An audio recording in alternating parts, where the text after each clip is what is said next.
নমস্কার। গ্রামীণ কৃষিকথার পক্ষ থেকে আমি দুর্যোধন মণ্ডল।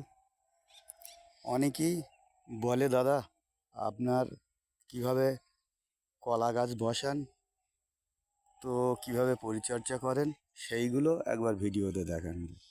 তো আমি এর আগেও কলা বসিয়েছি, এবার একটা নতুন ক্ষেত কলা বসিয়েছি আজকের।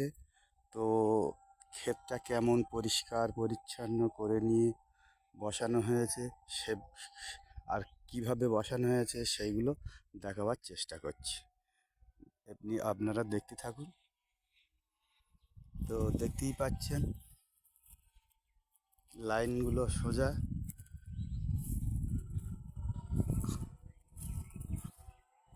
দেখতেই পাচ্ছেন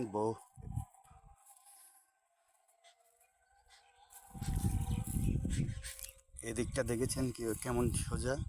এবার আমি ক্যামেরাটা এই দিকে ঘোরাচ্ছি, এদিকটাও দেখুন।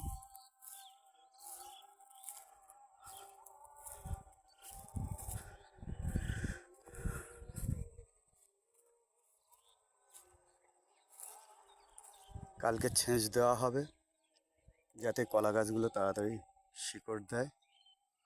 দেখতেই পাচ্ছেন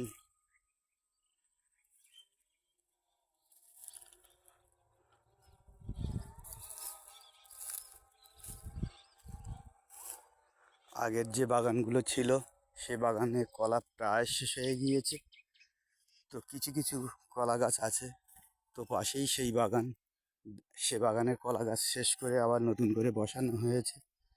তো তাতে আবার কপি লাগানো হয়েছে। দেখুন,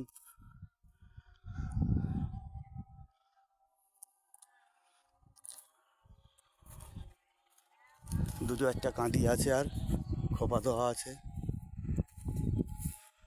আবার কলা গাছ বসানো হয়েছে, কলা গাছগুলো এক কোণে চাল দেওয়া হয়েছে। এখনো কিছু কিছু কাঁদি আছে। কপি বসানো হয়েছে, তাতে লঙ্কাও দেওয়া হয়েছে, সেচ দেওয়া হয়েছে। দেখতে পাচ্ছেন নতুন গাছ, পুরনো গাছের দুটো একটা আছে। আর তো যদি সেরকম কিছু জানার হয়, আমার তো ফোন নাম্বার জানেন, 97 35 28 11 67, এই নম্বরে ফোন করবেন। কলা চাষের কোনো সমস্যা হলে বলবেন, তাতে উপকৃত হবেন। ধন্যবাদ।